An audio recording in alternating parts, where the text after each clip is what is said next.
Hello everyone, Mystery here, and today we are tier listing. This is, of course, as you can see, a ranged tier list. Every ranged weapon in Darktide circa October 2025 edition, and that means we are roughly 3 or so weeks after the Bound by Duty update. Now, this update did shift the meta considerably for a variety of reasons. Firstly, we saw direct tweaks to a number of weapons in our arsenal, which obviously is going to affect how good or bad those weapons are.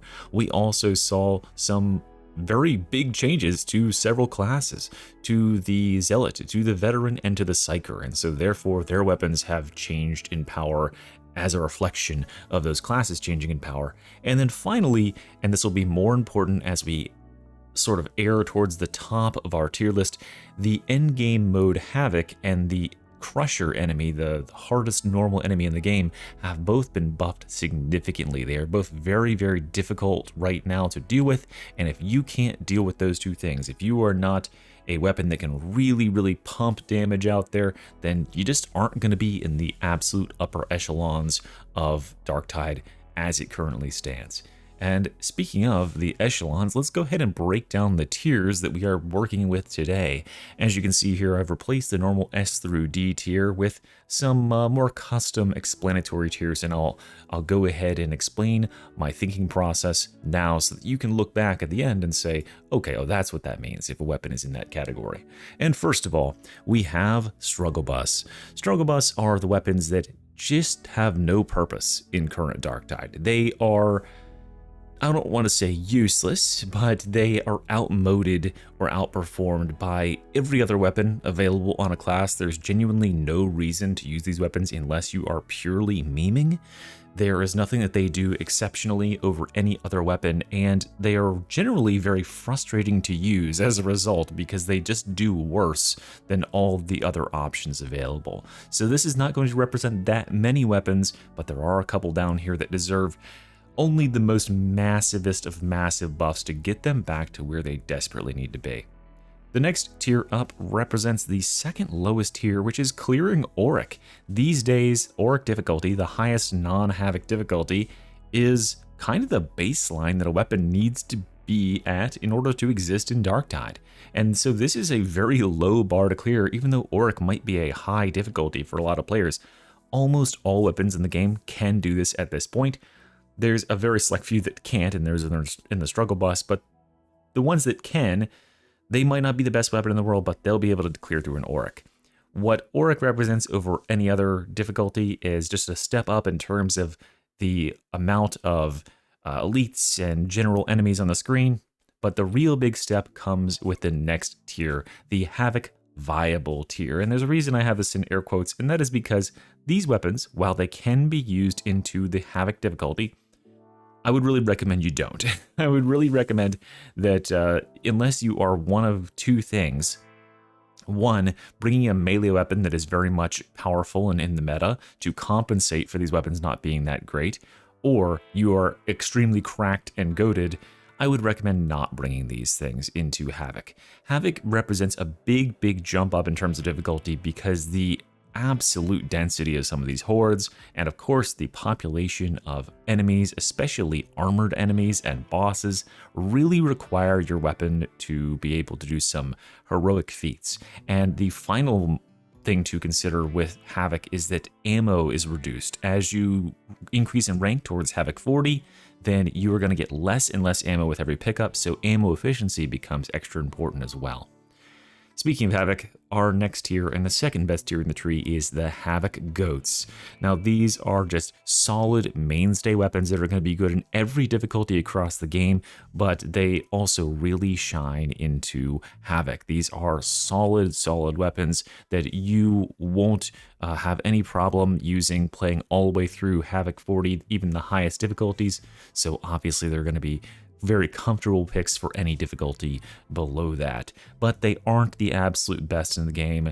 That is going to be reserved for Darktide 2. These weapons are playing in a different game, right? They just fundamentally are so strong, are so powerful, and break the concepts of balance in this game so fundamentally that I'd have to say they were designed for Darktide 2 instead. So that is what we're dealing with in Darktide 2 tier. That's only going to represent a very, very scarce number of weapons, and I'm certain you can already conceptualize what some of those are. And so you don't have to conceptualize any longer, let's go ahead and get into the tier list. Of course, we have to do the ceremonial placing of the subscribing to Mr. E among the tier list. What are we thinking, guys? I think my success at Havoc recently has demoted me from Havoc GOAT tier, so I'm probably in the Havoc Viable tier right now. Maybe someday I'll earn my way back up into Havoc GOAT, or maybe even Darktide 2 tier. We shall see. But you should subscribe if you like Darktide content and you like the sound of my voice and whatever the hell is going on here. And of course, here is your ADHD corner, guys. You thought I was going to leave it off there. Now here it is for you. I just wanted to make certain that I had everyone's attention for describing the tiers. And now you can tune out and tune back in when I address your favorite weapon, which is going to be great because I'm going at these in absolutely random orders. So hopefully someone very kind in the comments will timestamp this or whatever. Let's go ahead and plunge in, and first and foremost, let's grab something good. Let's grab the double-barreled shotgun. I'm going to put the double-barreled shotgun into the Havoc Viable tier. The double-barreled shotgun is a fairly powerful weapon, right? It does a lot of damage. It really, really pumps. It can shoot either single shell or double shell with its action. It blasts enemies, and it has man stopper and a good amount of cleave with it as a result. It can be used very effectively on a veteran with weapon specialist. However, it is one of the worst weapons in the game against armor. So that is the real opposition you're going to have here, is if you're up against anything that has carapace, such as a Rager with the carapace chest plate, you can't shoot them basically at all. Bulwarks are, you're just dead in the water more or less. And of course, Crushers, the question is right out. The strength of this weapon just being the ability to cleave through hordes, the ability to whip it out really quickly and just blast a small group of enemies and kill them outright because the damage is just that high. The downsides of this weapon are that it just has kind of a limited range. I think that I would like to see some more power in this weapon. It doesn't quite differentiate itself enough from the other shotguns at the current point. I just don't know if it has the oomph that I would expect from a double-barreled shotgun, and I think a lot of that comes down to the fact that enemy health pools, and especially boss health pools, are so inflated. But I think it's probably better than Clear's Auric tier. It is. I've seen people use it into Havoc. You'll just need to be bringing some sort of melee weapon to compensate against those armored enemies.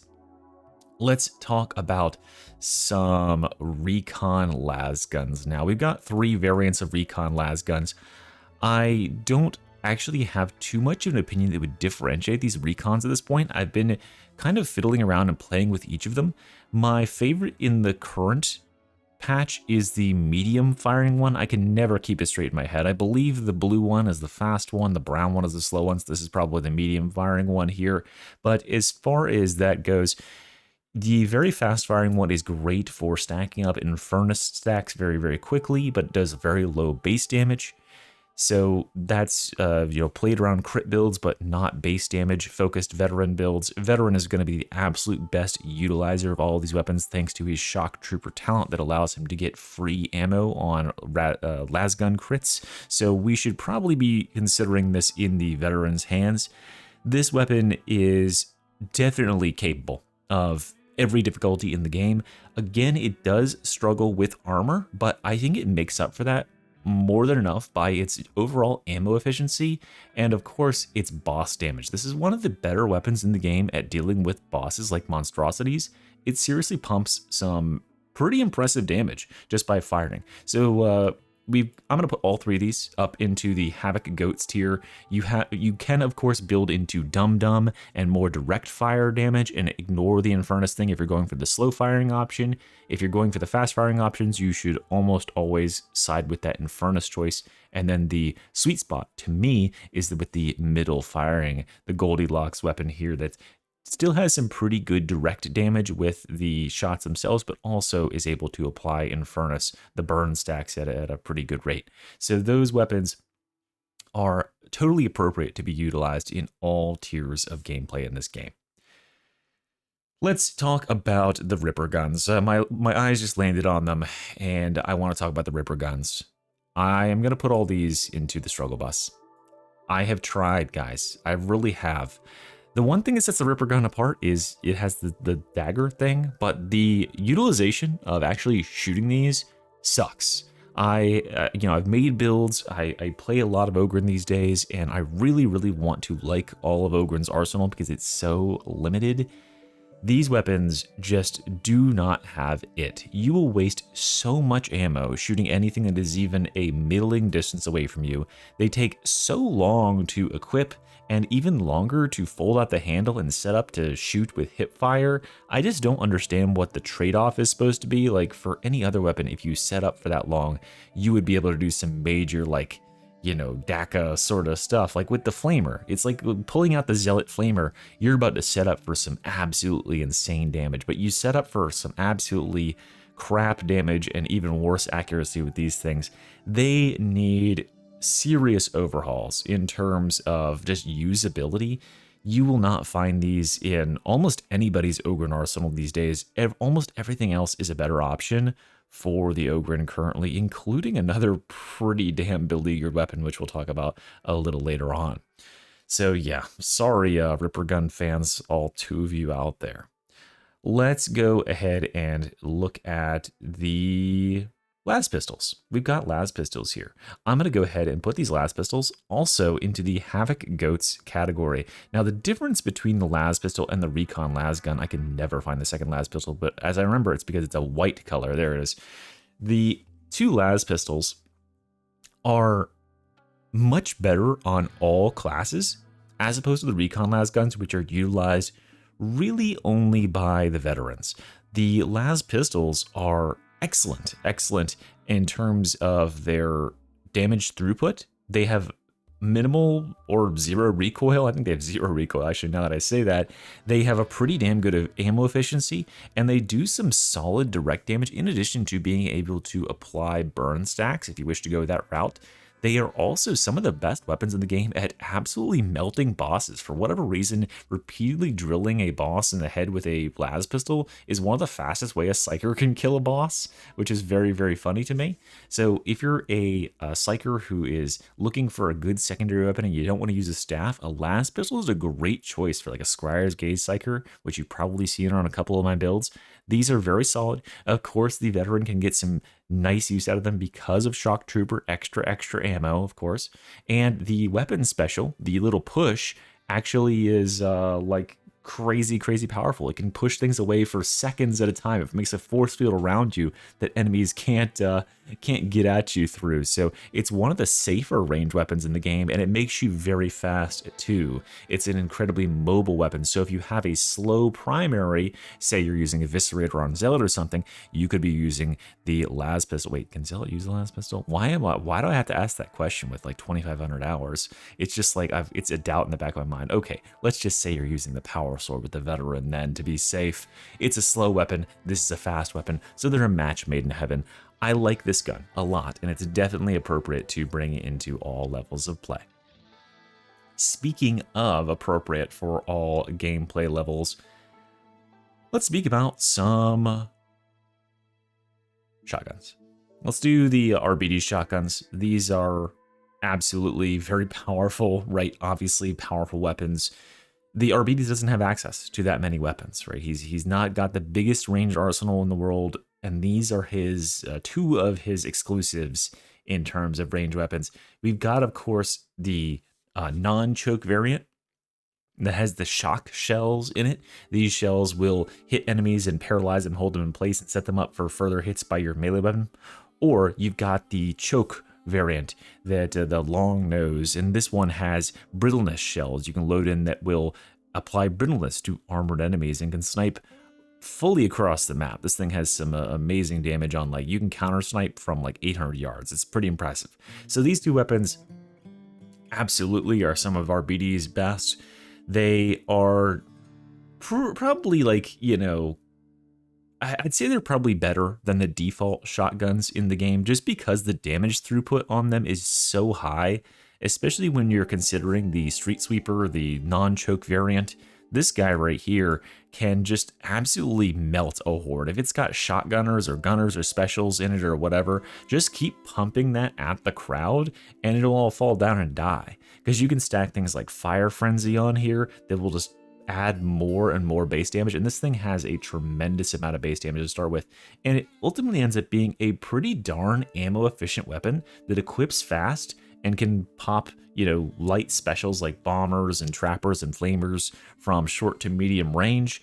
And yeah, I like these weapons a lot. I think they definitely are powerful and they've got a great game feel, though that's not what I'm ranking here. It's just a fun fact about them. And I absolutely adore the fact that those special shells are free. So there's like an extra level of thinking or choice to be made with these weapons because the weapon special actually is a resource that you can expend. You get a full rack of shells back every time you collect any size ammo. So you should be using those all the time for free shots. And yeah, so cool weapon, very powerful weapon, and definitely belongs in the Havoc Goats tier.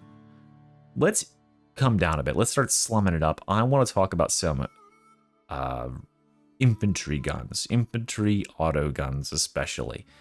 The infantry autoguns are in a pretty bad place right now.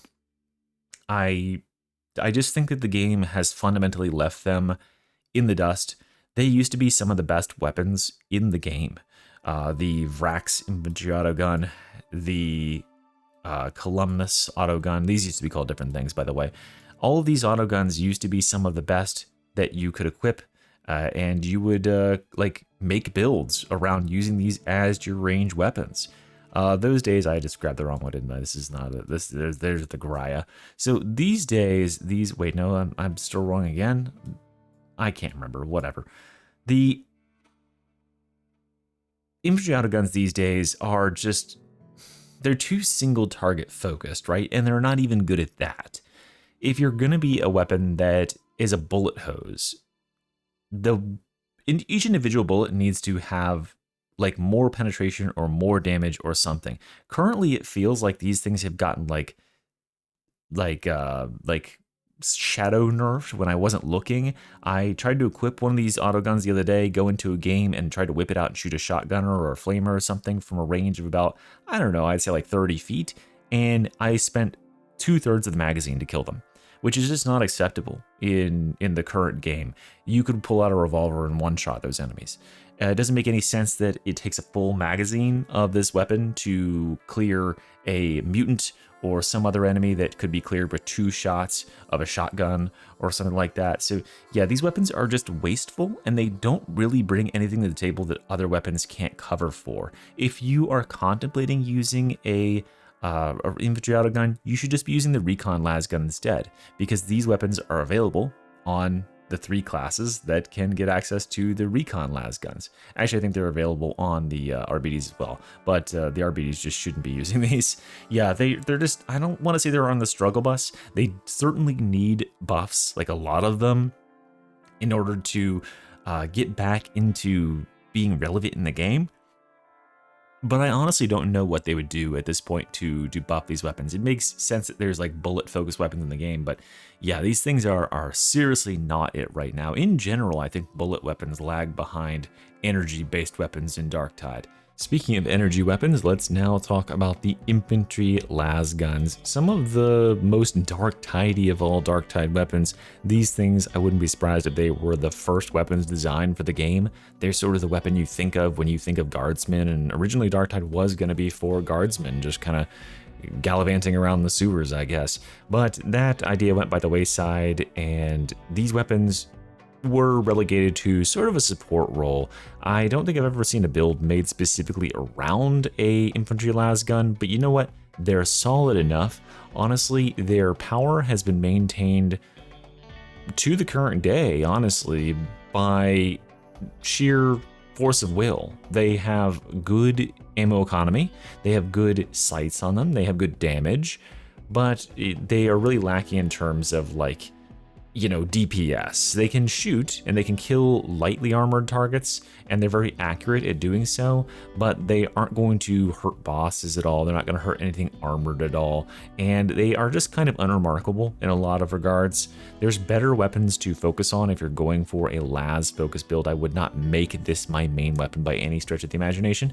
I think they fit perfectly in the Havoc quote-unquote viable tier here. Just bring something that is a competent melee weapon to cover up for these things not being able to hurt armor at all, and you'll be able to use this weapon anytime you want with its extended ammo economy to be able to pick off trappers and flamers and all sorts of enemies that you want to get at range rather than waiting for them to come in and close the gap. I think that's their main purpose right now, and they also have a flashlight, which doesn't hurt in terms of darkness missions. So yeah, give them that middle tier there. Speaking of Lasguns, we've got one more set of Lasguns left, which is the Hellbore Lasguns. And I know a lot of people are probably waiting with bated breath for the Hellbores. I have to anticlimactically declare that they are also in the Havoc viable tier. My reasoning here is that these weapons, although I believe they are better than the Infantry Lasguns, they are just very difficult to use, right? They require you to have either cracked aim or pre-knowledge of where the enemies are at. So these are a natural fit for your executioner stance ability on the veteran, right? They fit very, very well within that because it allows you to see where enemies are before they poke their heads out from behind cover, and you can take the time to line up that shot and be ready for them. That charge time really holds them back a lot, and they're kind of encumbering to equip and deal with because they're such a long rifle. They do very solid damage, and the ability to penetrate armor sets them up a tier or two here, within the tier that they're in. I just don't think that they're appropriate to call a Havoc GOAT. They are certainly not one of the powerhouses into that difficulty, but they certainly can clear Havoc, and they can even be a primary weapon into Havoc. They can be a weapon that you make your build around. It's just not going to be the most powerful build in the block, right? But they're very, very ammo efficient, especially, with that shock trooper talent. And yeah, they do a good job at sniping. I think that the changes that have been made to them, such as adding the rear sights, which is what this past update added, and I believe the previous update increased the girth of the last shot they fire, has made them so much more wieldy, so much easier to actually land shots, which is great because previously charging a shot up and missing was tragic. It was literally a devastating moment indeed. So yeah, these weapons, they're Havoc viable, but please only use them if you're absolutely cracked, and otherwise just throw on that shout vet and go plasma gun. Thanks. Okay. Let's do the Vigilant. No, let's do the Braced Autoguns next. Braced Autoguns. Here we go. 1 and a 2 and a 3. Where is it? There it is. Okay. There's our Braced Autoguns. These Braced Autoguns are I mean, they're like Infantry Autoguns these days. I really don't discern a whole lot of difference here. In fact, I discern so little difference, I couldn't even tell which one was which earlier, honestly. They suffer from the same issues that the Infantry Autoguns do. The Infantry Autoguns shoot faster and have less damage and are, like, accurate-ish. The the Braced Autoguns have higher damage, but they are not accurate. And so over any sort of distance, you're going to miss a bunch of bullets, you're going to waste a bunch of bullets, and these don't have that good a damage throughput. They can be wasting bullets like that. They are also 100% ineffectual against armor. There's really nothing about these weapons that makes them stand out that would make them better than the Recon Lasgun, like at all in any way. And I just don't understand fundamentally right now what the purpose of a low to medium range only range weapon is if it can't kill instantly. If I wanted to play with a weapon that had that sort of range, I would use a shotgun. And these weapons fall into that second lowest category. I don't want to say they're on the struggle bus just yet, but they certainly do need some love in order to be able to operate and fulfill any difficulties outside of Auric. And let's do revolvers next, because revolvers are a very, very good weapon. I'm going to place I'm actually going to play, this is going to be my first weapon family that I'm actually splitting between tiers here. We're going to talk about the quick draw first. I can't remember what this one was called, but the Fan the Hammer revolver. This one is a lower tier than the Zerona, which I happen to know the name of that one. This Fan the Hammer revolver, it loses power on each individual bullet for some reason, even though it's the same weapon, even though it's the same bullets. I guess they just didn't want us loading up all of our bullets at once and going to town. Fanning the hammer is fun, I guess, but I just don't ever find myself in a situation where the enemy in front of me needs to be shot 3 times in succession that fast. And the trade-off is that you can't snipe with this weapon. It's not going to be accurate at long ranges, which is one of the things the revolver, the Zerona, is the best at. And that's where I'll shift to talking about the Zerona. Now, these both clearly have the power level to do havoc. They one-shot nearly all elite enemies, and they can even be spec'd to just doink crushers entirely thanks to their rending talents with hand cannon. But the Zerona is maybe one of the best sniper rifles in the game. This thing does like massive headshot damage because it has that critical stat on it, which raises its base critical chance and its critical hit damage very significantly. So this thing is like an incredibly powerful sniper rifle.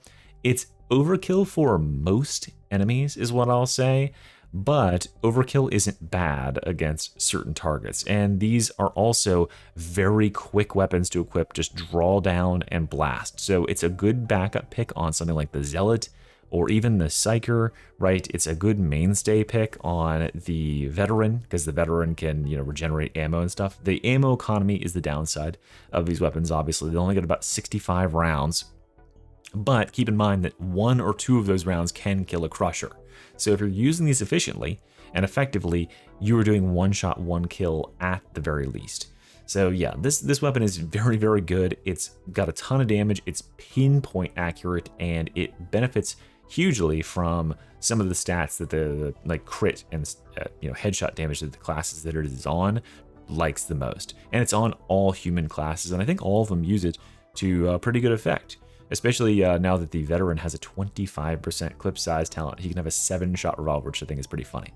Okay, let's go on from there and speak about our other sniper rifles, which I believe are the Vigilant Autoguns. Now, this might represent one of the biggest changes since last time I did this tier list. The Vigilant Autoguns have been changed drastically. So I guess I'll take a second here and talk about this while I sort my vigilance.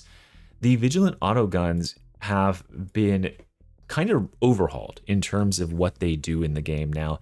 They are supposed to be DMRs, right? But previously, their damage overall, like the base damage of their bullets, was incredibly piddly. It was very low for a weapon that, based on the length of the barrel and the barrel size and all that stuff, and the magazine, would make you think that this is a large caliber round you're firing.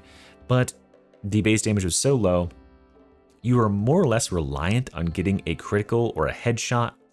Both would be probably the beneficial thing to do there in order to actually do any damage. And that still remains kind of true, but what they've done is they've added a lot of base power and they've shifted some away from the headshot multiplier. So it's actually like okay to miss and hit the body now.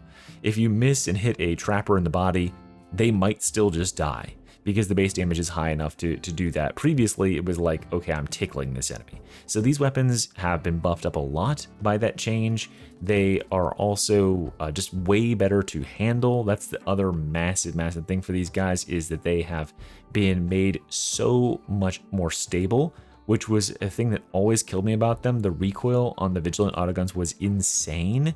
You were just jumping all over the place, and for a weapon that demanded you got precise headshots with some regularity, it was just not happening because of that jumping. So we have nerfed the recoil into the absolute ground. These things are stable DMRs. I still don't love the sound design of these weapons, but I'm not ranking the sound design. And I think that they very squarely would fall into this Havoc viable tier now. They are just much more ammo efficient versions of the revolver in that sense, where if you were only going for lightly armored targets such as Reapers or shotgunners or gunners and something of that sort, they're pretty dang good. And they can seriously pump out some damage. You can one-shot a Bulwark or a Reaper with a critical headshot with a certain setup. I think that they are just a little bit more specialized bullet-coated variant of the Lasguns, right? The thing that they're really, really lacking is sights. If they had sights, I might even be able to put them up a further tier. Honestly, nah, probably not. They just don't have the damage throughput. But yeah, these are pretty solid weapons now. Very easy to handle and get some results out of. So yeah, I'll put them in the Havoc Viable tier on the lower side of that tier, and let's move on. Let's talk about some Ogryn weapons. That would be the twin-linked Stubbers. Now, these weapons previously have gotten pretty bad reports from me.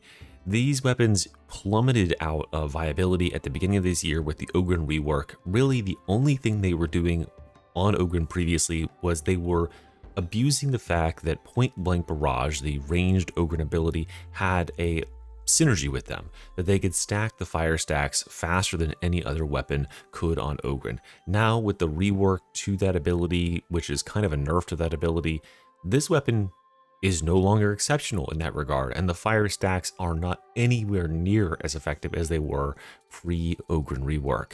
So these weapons completely plummeted from viability, from relevance at that point, and of course there was also a rework to the Lucky Bullet Keystone, which previously had only really benefited fast-firing weapons like these, and now was benefiting more weapons across the board. So not only did these weapons get way, way, way worse, but every other weapon on Ogryn jumped up in terms of viability if you want to play into that ranged playstyle. And this means that these weapons suck, and they have never recovered from it. These are some of the least ammo efficient weapons in the entire game. They absolutely destroy ammo. Like they consume it at an impressive rate, honestly, but they put out no damage. They literally do the most piddly damage in the world, and they have terrible accuracy. So you tell me, I suppose, in the comments, what is the purpose of these weapons as it currently stands? Because they're not good sidearms. They aren't quick to equip. They use too much ammo, they do too little damage, and they have no accuracy. There's no relevancy to these weapons at all. There's no synergy with any of the builds or any of the setups you can run on Ogryn, and therefore I think they have to go squarely within that struggle bus category, all three variants of them. Something seriously needs to be done about these. They should be way more powerful than they are. I mean, they're twin-linked Stubbers, right? These should be like 50 cal like machine guns. They should be mowing through targets. I don't know what needs to be done to help these weapons out. Hopefully they could do some sort of rework that doesn't necessarily rely on having them get all of their power from the point-blank barrage ability. I think that was what sunk them in the first place, is they were being held aloft by the kind of OP synergy with the flame stack point-blank barrage talent.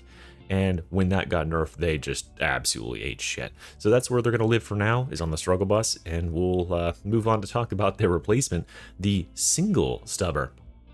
The single stubber is a good weapon. It is a good weapon. In the past, I was a little bit sour on it because it was bland when it came out, but this weapon really does fit for a lot of Ogryn's needs. We have three variants of it, right? We've got the, this is the sniper variant. I can never remember the names of them. They're all switched up from the from down here, but we've got the sniper variant, we've got the fast firing lower damage variant, and the one that's on the in between, and all of them are pretty dang good, right? These upper two caliber variants get sniper benefits. They have like things like where you can get stack and crit with surgical and then critical headshot damage, so you can really pop single targets. But honestly, there's a lot of usability and viability in that fast firing lower damage one. It's enough damage to kill many a target. And these things above all else are precise, long range, and ammo efficient. And the Ogryn, anything at close to medium range, he can close in on and taunt it, charge it, beat it down, whatever. He's a melee class, right? So what he needs is something to pick far away, annoying, small targets that are going to make his egress really difficult, like gunners, like snipers, and that is a really good fill weapon for him. This is a very, very appropriate weapon on any Ogryn if you are going into Havoc. If you want a good backup weapon, if you want something precise, this is probably my choice for you, because these are not going to ever run out of ammo. You get 120 rounds in I think that all the variants have different ammo capacities, but like, you're getting over 100 shots with these, and each shot can be a kill, which means you are very, very light on ammo consumption if you ever even need to pick up ammo throughout the whole game with these, which is why I run these weapons on my bruiser classes when I'm not running one of the other very, very exceptional Ogryn weapons that I'm certain you know what I'm talking about. Speaking of Ogryn weapons, I do want to kind of touch on one more while we're here, because many players are probably expecting me to talk about it since I just talked about snipers. The Kickback. The Kickback used to be one of like the OP Ogryn weapons. I think that those days are behind us. I'm going to have to put it in the Havoc quote-unquote viable category for the same reason I would put something like the double-barreled shotgun in here, right? This is a shotgun, essentially. Yes, it does have a high minimum pellet count, so it can kind of counter-snipe and stuff, but the problem with this weapon and Havoc is this weapon is very ammo limited, right? You're not getting all that many shots. And the one thing that's very important about this weapon is that it is a single shot long reload weapon. If you do not get the kill in the first shot, you must reload and then shoot again and then reload again to get another bullet in there for the next time. And basically this weapon is living and dying on being able to kill on that first shot. And due to the way that the Havoc difficulty, the endgame difficulty, increases health across the board for enemies, it makes so many enemies survive that first shot that it just becomes incredibly frustrating to use and wasteful, of course, right? Whereas you could instead pull out the heavy stubber and aim for a half second and shoot them in the head and kill them outright. You will now shoot them with the Kickback. They will get knocked down to the ground, and God forbid there's a pink enemy nearby to heal them, but they'll get knocked down, they won't die, they'll get back up, and then you'll shoot them and kill them, and you'll have used 2 out of your roughly, 50 ammo count, right? It's a much lower ammo count. Yes, it can kind of clear through some minor hordes and stuff like that, but I just don't find that all that important on Ogryn these days, especially after they nerfed the point-blank barrage rending node, which was actually making this thing kind of viable at killing armor. With that gone, there's no real reason to run this weapon over any other alternative on the class. It's a fine weapon, right? It absolutely would dominate Auric. There's no way it would only go in the clear as Auric category. It can be used into Havoc as your sidearm, but it's very costly. It costs way too much ammo to use, and it just doesn't have the oomph it needs to compete at those upper levels of Havoc and give you a good return on investment. So I gotta put it in that barely Havoc viable tier. Let's diverge from talking about Ogryn weapons and go back to some of the all-class weapons, the multi-class weapons, with the Bolt Pistol. The Bolt Pistol was introduced alongside Clandestine Gloriana like a year ago, right? Wait, no, was that 2 years ago? God, no, wait, no, I was YouTubing at the time Clandestine Gloriana came out, right? Oh God, help me, where's the time going? I don't know, I'm lost in a time hole, guys. That is just what happens when you get to be my age. But the Bolt Pistol is a good weapon. It is a very solid sidearm weapon. It has a number of very good blessings, such as one that can aggravate bleeds on enemies when you hit them.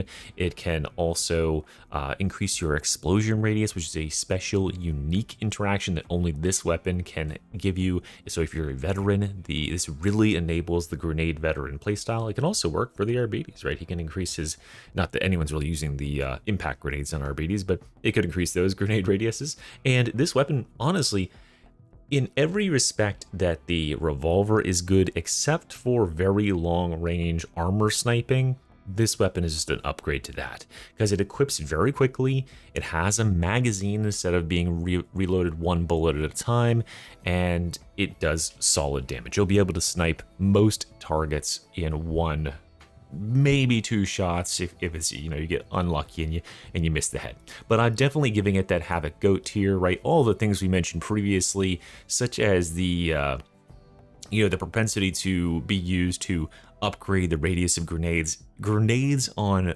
veteran right now are insane, especially crack grenades. So upgrading that radius is one of the most powerful things you can do.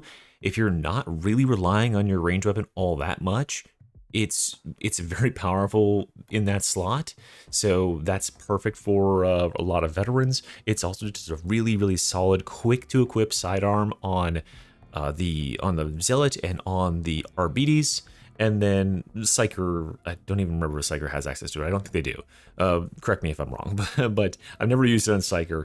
And yeah, but it's just a really, really solid weapon, right? This weapon has it all. High base damage, good headshot ratio, good blessings, and lots of fun little synergies. I wish there was more weapons like this that had unique traits that could interlock with pieces, like moving pieces on class, like the grenades and stuff like that. So very cool.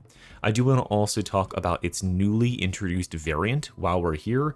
This is the, oh geez, I can't remember the name of this variant, but this newly introduced mark of the bolt pistol is an AoE mark. It splashes rather than doing more direct damage, and unfortunately this weapon is not so good, right?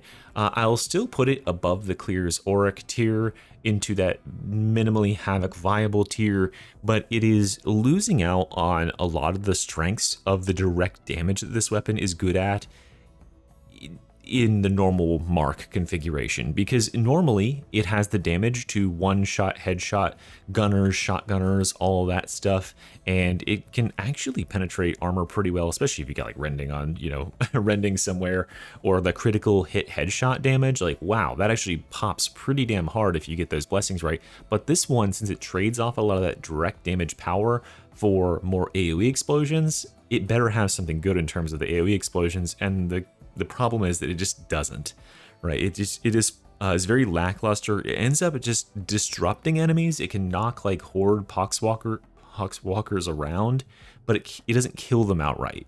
And I just don't think that is a worthy trade-off. I would rather just be able to kill the enemies outright than have them sprawling all over the ground. So I'm gonna knock it down a tier for just not exactly having the oomph that its older brother does.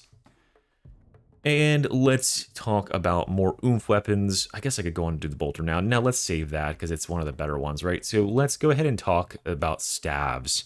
Let's do the Electrokinetic Staff. This weapon is, man, I really want to put it in the struggle bus, but I think that I have to put it into the Clear's Auric tier, right? This weapon handily can clear Auric.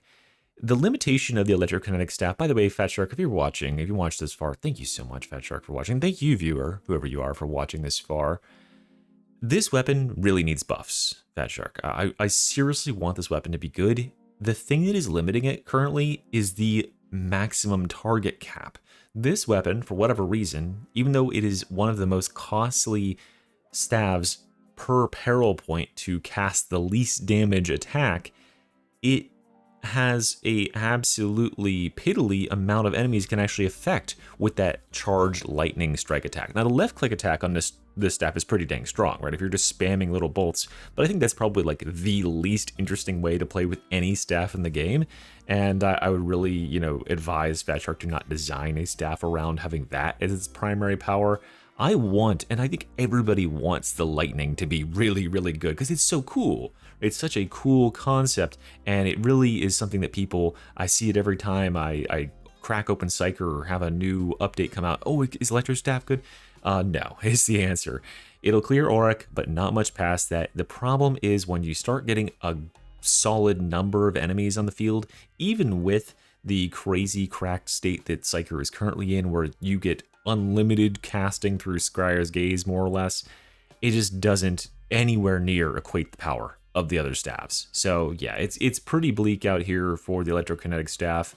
I seriously want this thing to be able to like have the peril generation that it creates, first of all, and then secondly, if you continue, like you charge it up and then you hold it on targets, just like Smite, I think it should branch further, or maybe you can charge it for much longer than other staffs. I don't know what the solution would be, but it just needs to do more, guys. If you just buff the baseline's number of jumps and the damage, it might be in a better place than it is now, but for right now, it sucks.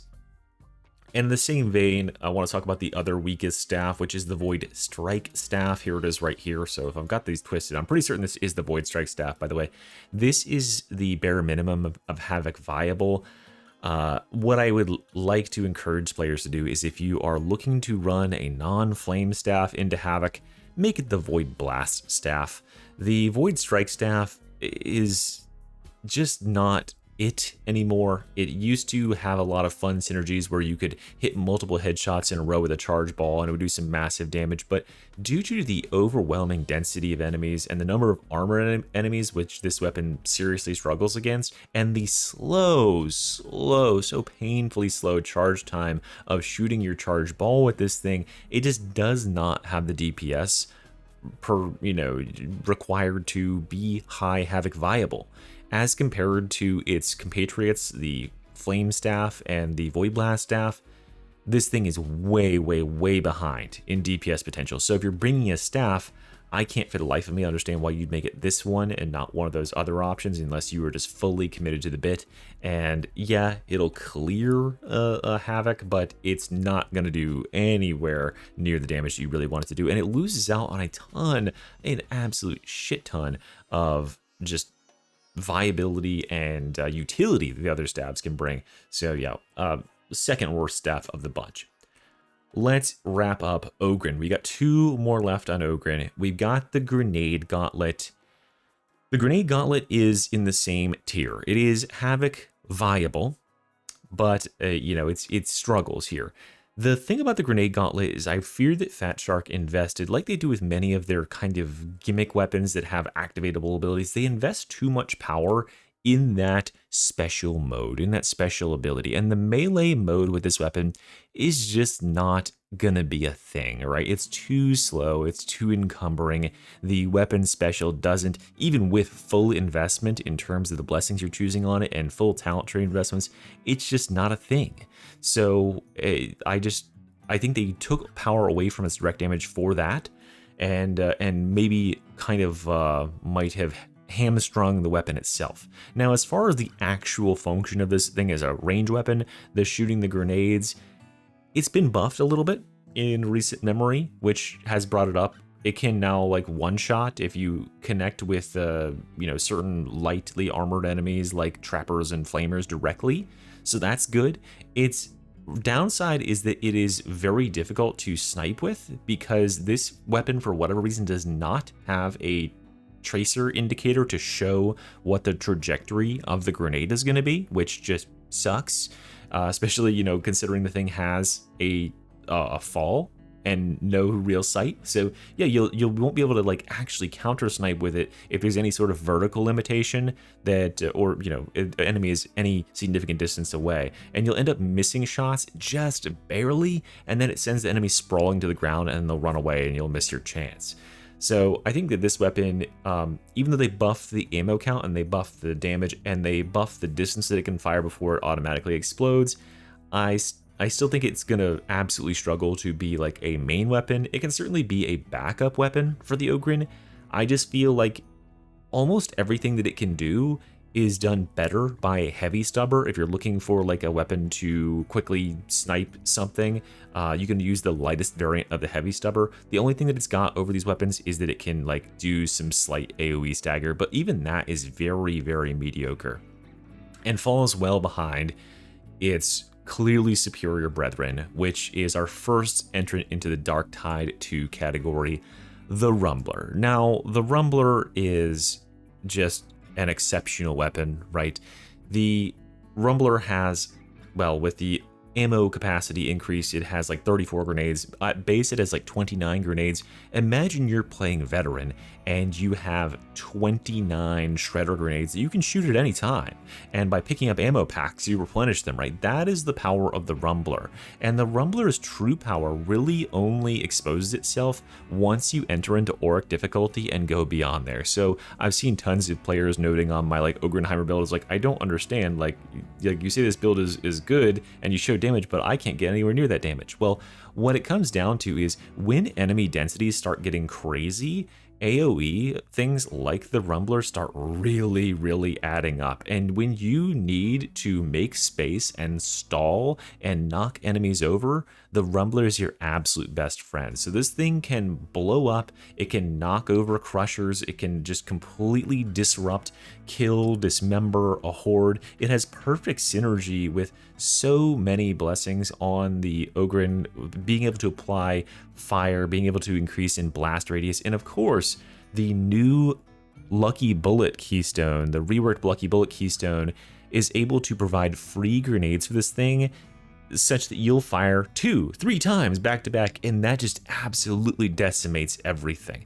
This thing also has very sizable direct damage to bosses, especially if you can follow up with some sort of melee attack to soften them up, and I think this is just the premier sidearm on Ogryn right now. It doesn't have the most ammo in the world if you're not going for a a gunlugger style build, but it plays perfectly into what Ogryn wants to do, which is get all the enemies grouped up, get them all choke pointed, hold them off with melee, and then blast them all at once. And this thing is an absolute massive blaster disruptor. It also has the additional benefit of being able to instant kill Reapers, almost instant kill bulwarks, right?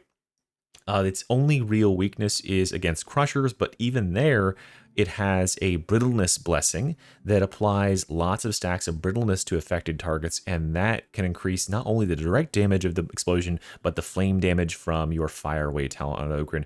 And it's just like, if you're running an Ogryn build and you want a good sidearm, grab this puppy, because it's quick to equip, it pulls out really fast, you can pump one of these things off, boom, and shoot it right into the trapper's dick. Oh wait, no, the trapper's a girl. Whatever. I don't want to, I don't want to yuck on your yum, whatever it is. But shoot the trapper, it explodes at their feet, it disrupts everything else around it, and it costs you 1 ammo per multiple kills. So very efficient, incredibly deadly, incredibly disruptive, and yeah, absolutely one of the more broken weapons in the game that fundamentally, plays havoc on the balance of the game, because it can just do a grenade but 30 times. So that's all I really want to say about the Rumbler. It's really good, suffice to say. Some other weapons that are fairly good are the shotguns. I'm going to give these shotguns into the Havoc viable tier. Again, as I laid out in the beginning, I know some people will be dismayed to see me put all 3 shotguns here. The better ones are, man, I can never tell these apart, but the better ones are the one with the duckbill, sort of widespread shotgun. I believe it's the Agrippina or whatever, however you say that. Is it this one? This one reminds me of Zerone. I don't know. But that one I feel like is pretty good. And then, of course, the old flame shotgun is probably the best of the lot. But I don't think that really any of them excel and place themselves in the Havoc goats tier, right? You're not making a build around the shotgun. Notable things, though, that have made them be good enough to be in the Havoc viable tier, which, has good weapons in it, by the way, is they have increased the ammo capacity, they've increased the damage, and of course these things have been upgraded to the ninja or like the fastest movement tier. So this can be your mobility weapon. If you've got a slow melee like a Thunderhammer, you could use this as your range weapon. But again, I think if you're going to use this into any sort of Havoc gameplay these days, you're gonna need like a power sword, you're gonna need a dueling sword, something like that that's very, very powerful in that primary slot to offset the fact that these weapons just do not have any like AoE massive target kill potential, and while they are pretty ammo efficient, they don't exactly take the cake in that case either. But I don't think they're any lower than this. I just don't think they're any higher either. So they'll live in that Havoc viability tier, and I think I'm comfortable with them there. Things that I'm not comfortable with is the Shredder Autopistol, which is absolutely going in the struggle bus. This weapon, if you can believe it, is a worse version of the Infantry Autoguns, which already struggle to kill enemies at low to medium range and are terribly inefficient. This weapon has even worse ammo efficiency issues, and it's such a shame because this weapon is like something that people want to be good. It's a very fast and mobile weapon. They want an Uzi, right? But this weapon isn't that. It just cannot kill targets, right? There's no reason why any weapon in the game should be running out and needing to reload its magazine before it claims a single kill on like a medium armor elite. That just makes no sense to me. And the changes they made to it kind of recently, I believe it was probably about 6 months ago at this point, were to increase the base damage of the weapon, which helped it a little bit, I guess, but not enough. And then they also made it so you can shoot while sprinting. But the problem with this weapon is people aren't shooting it while sprinting because that's stupid. you will slide and shoot while you're sliding, which you were already doing, because you can aim down sights while you're sliding, instead of when you're sprinting, it's all over the goddamn place. So you're just missing bullets, in addition to these bullets doing nothing and having terrible ammo economy, terrible damage throughput. The only build I've tried to make with this thing in the past, I don't know, year or more was an RBD's build. And well, no, I actually had another. What did I have? I had like a veteran build when it was like buffed up, but it was pretty bad. I've tried to make an RBD's build with it with Terminus Warrant, where I was like, okay, I want the worst weapon in the game that can stack up my melee stacks the most without getting any kills, without like getting rid of the enemies I'm shooting at. And so I chose this weapon for that, because you can spray an enemy all day and not even hurt them. So yeah, that's what it's good for, is shooting a bunch of bullets with little to no effect. I don't know what they could possibly do with the Shredder Autopistol at this point to give it any sort of viability. The only ways that it would be like good is if this weapon could like be the only range weapon in the game that stacks bleeds or something like that. Well, no, the bolt pistol can do that already. Shit, I don't know that. Yeah, it's bleak, guys. It's pretty sad out here. Okay, let's go the Flamer. I mean, obviously, this is a Havoc GOAT. I don't think it rises to that Darktide 2 category, because while it is an incredibly powerful weapon, absolutely Zealot's best weapon, you know, the most unique weapon, very ammo efficient for what it can get done with one tank of gas, but it is just so slow to equip, unless, of course, you're using dagger tech to throw it out. And then, of course, the arming time, the lack of mobility you get while you're using it. This and the weapon we're about to talk about, I think, are some of my favorite weapons in the game in terms of a balance of power and design limitations, right? This weapon is very limited. You cannot run and gun with this weapon. You are slow as shit. You have to establish a position. You have to stay away from enemies, because if they hit you, it'll knock you out of the flaming. But if you can pull all that off, if you can put yourself in a good position and use it at the right time, at the right choke point, with the right enemies in front of you, you will fucking murk with this thing. And it is so efficient when it gets to gassing these enemies, flaming them up, that you'll evaporate like scores of enemies with one tank of gas, and then you can replenish that through just a couple of ammo pickups or through just having a veteran on your team. So yeah, absolutely a golden classic pick into Havoc, especially if you are running Zealot. This is one of really two choices I think you should be making on Zealot in Upper Havoc these days, and I gotta give it the Havoc GOAT, but I just think it falls a little bit behind our Darktide 2 contestants.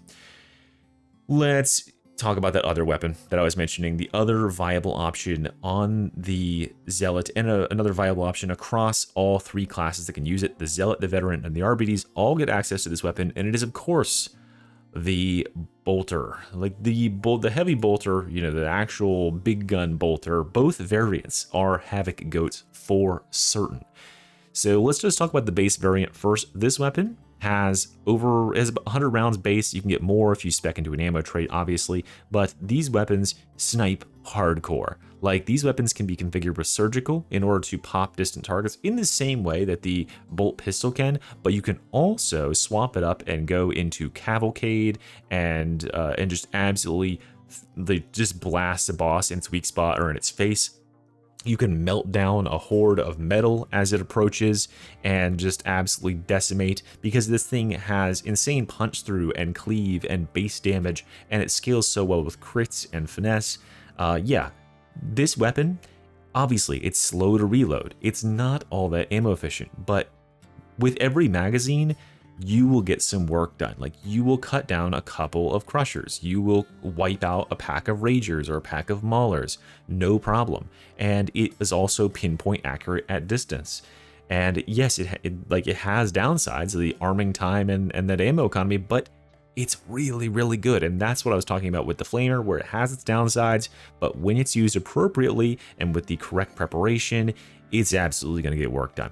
And the same thing goes for its newly introduced variant, which is the AoE variant, right? This thing is basically like an auto cannon, and it splashes, and this weapon, instead of the little cousin, the bolt pistol with the AoE explosions, this weapon actually does a lot of damage on its explosions, and they are very large and very disruptive. So it'll outright kill a horde. Like if you just start shooting it into a big thick horde, it'll kill those poxwalkers even on Havoc difficulty. And thinning that stuff out is very important. At the same time, its base damage is still high enough that it can still be used to snipe distance, lightly armored targets like snipers and trappers and gunners and stuff like that. So you're not really making a big trade-off there, excepting the boss damage, right? So you won't be able to penetrate armor, you won't be able to kill crushers anymore, and you'll also lose your boss damage, but you can now disrupt hordes, you can disrupt enemy formations, and you can make space for yourself if you ever get caught and you're kind of encroached on all sides.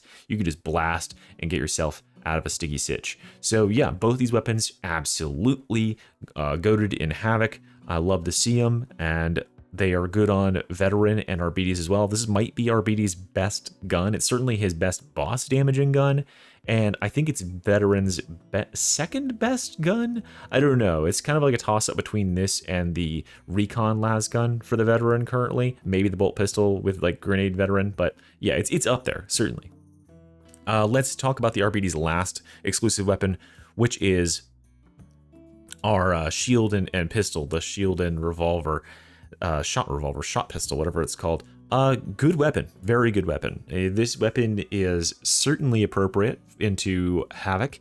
It is a defensive weapon and an offensive weapon in one, and this means that you can get a shield without using a shield in your primary, which is very, very valuable. There are a ton of enemies in the game that the shield just completely cucks.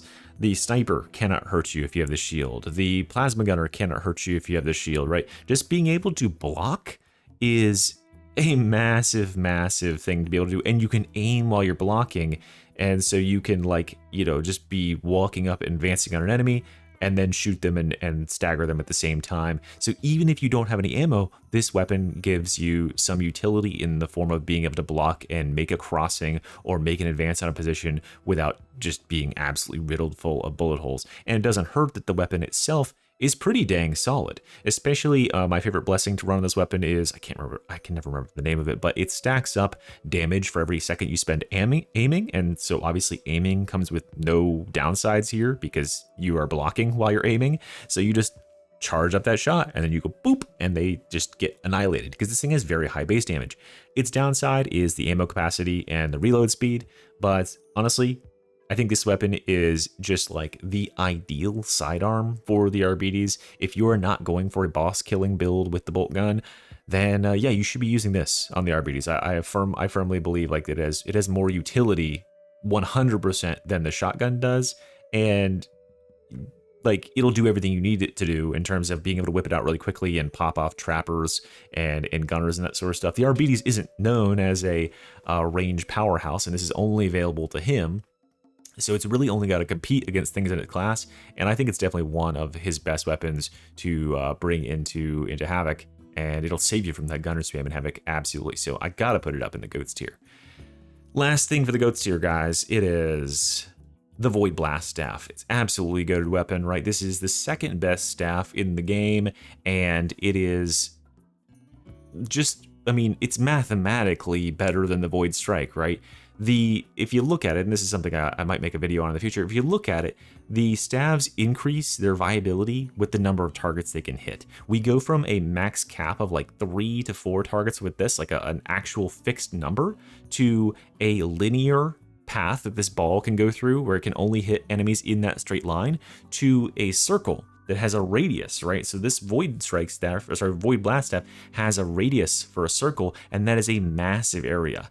Like being able to hit an area of enemies, especially considering the way enemies group and advance on you in this game and come through choke points, is so much better than shooting in a long straight line in like 99% of cases. And the fact that this weapon has the highest stagger potential like in the game, it's tied with things like the Veteran Shout.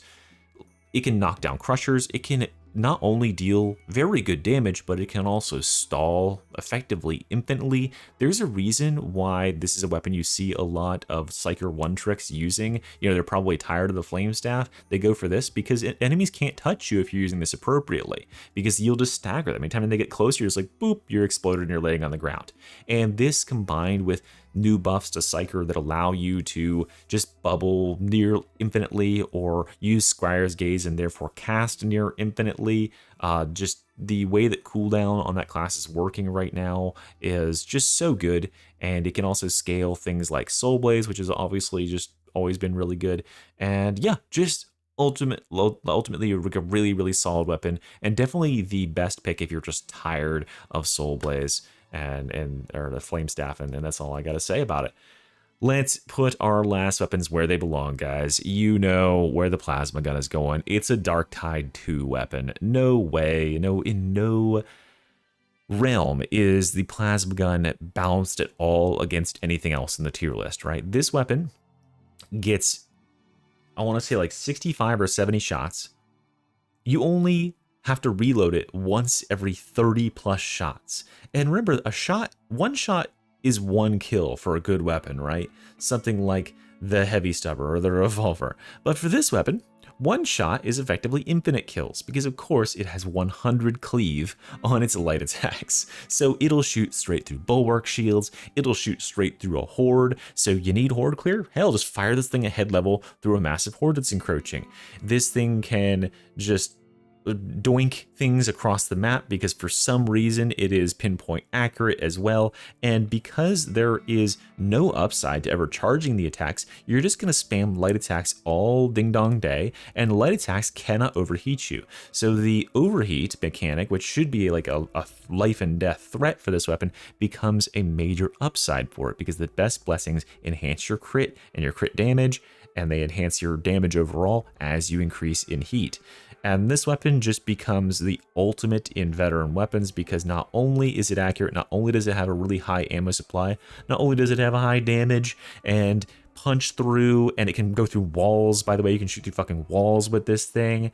It's just like, I just don't understand where the weakness is in this weapon. The only weakness the weapon has, has a very, very long reload time, but as established, you can shoot 33-ish times before you have to reload. That is well outside of what any one combat is going to do. You reload after the combat, or you run weapon specialist and to completely negate the need to reload for like, 70% of the game. You might reload once the entire time. This weapon pumps so much damage. It's not balanced. It's just straight up not balanced. Like, look at the bolter. Like, that's a balanced weapon, right? Go into the game and pull up the bolter's stats and look at how much damage a bolter does with one shot. Then look at how much damage the plasma gun does with one shot. And then extrapolate the fact that the plasma gun can shoot through infinite targets, right? A light attack goes through any number of targets and just erases huge walls of enemies. It's a big, thick, log-sized projectile that can pulp multiple enemies at one time, shoots straight through cover. You don't have to really even try with this thing. And due to the way that the veteran has now been buffed, where his base damages are going up and up and up, and his weapon swap speed with the weapon swap talent at the top of the tree is now increased to 50%. That's one more thing that was on the list of potential downsides of this weapon that's out of the picture. So now you can swap to this thing really fast and snap off a shot and get back to meleeing the next second. Just the incredibly powerful, dominant weapon, always has been, and I imagine always will be. And that brings us to the last weapon in the tier list. I saved the best for last, guys, and well, you know where this weapon's got to go. That's right, it's going in Darktide 3. This weapon, the Flame Staff for the Psyker, is so fundamentally broken that it's going to take me a while to describe it, right? This weapon, in the right hands, or even in like mildly like competent hands, is such a multiplicative monster.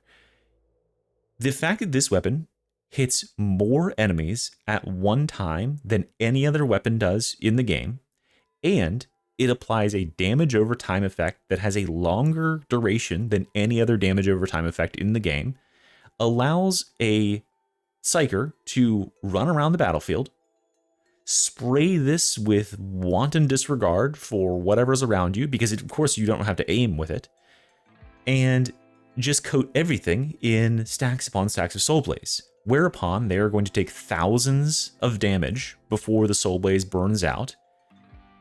This Soul Blaze then can be further augmented by any damage augments that apply to the Psyker's damage.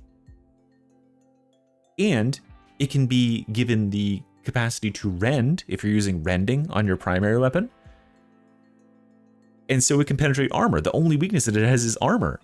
And effectively what it comes down to is this. If the enemy can't kill the Psyker, if you cannot stop the Psyker from just constantly casting the fire, they will die. They are on a limited time, and the Psyker can very easily put the fire on every single enemy on the battlefield within a matter of seconds, and then keep those stacks up infinitely, because the stacks fall off incredibly slowly as compared to fire, as compared to bleeds. So imagine how much I gushed about the Purgation Flamer for the Zealot, right? You have to expend a resource for that. You have to use gas. You have to prepare and then reload and then, set up. And if you get interrupted halfway, you're done, right? This weapon has infinite ammo.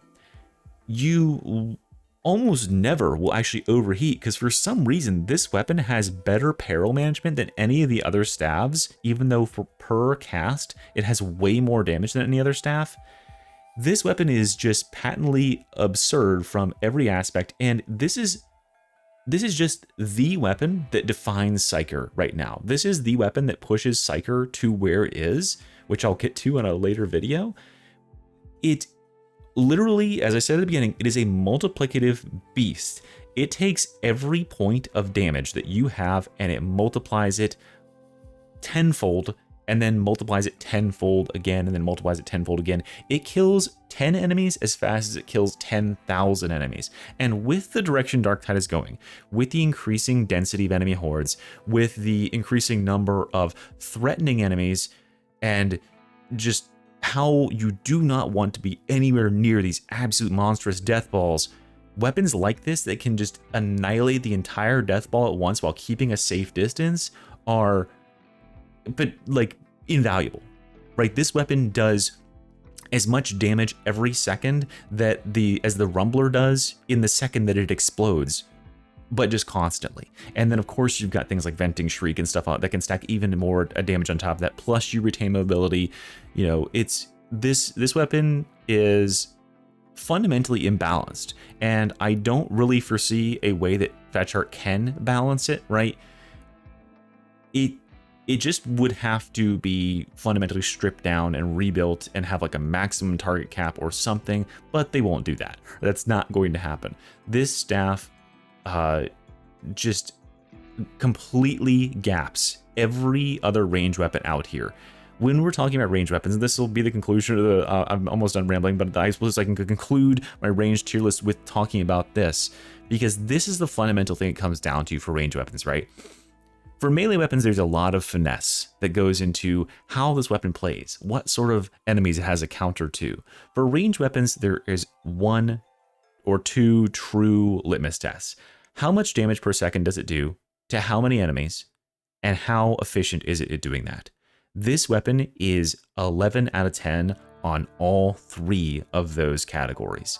It simply cannot be understated how effective it is. And with that being said, guys, I hope you appreciate the tier list, because I anticipate that with the new class that is coming out in just 1 month or so time, we're going to have a couple more to add to this list. There might be even some more shakeups after the end of the year, but for right now, this is where things stand. Let me know what you think down in the comments, and I'll see you soon. Mr. Yow, bye-bye.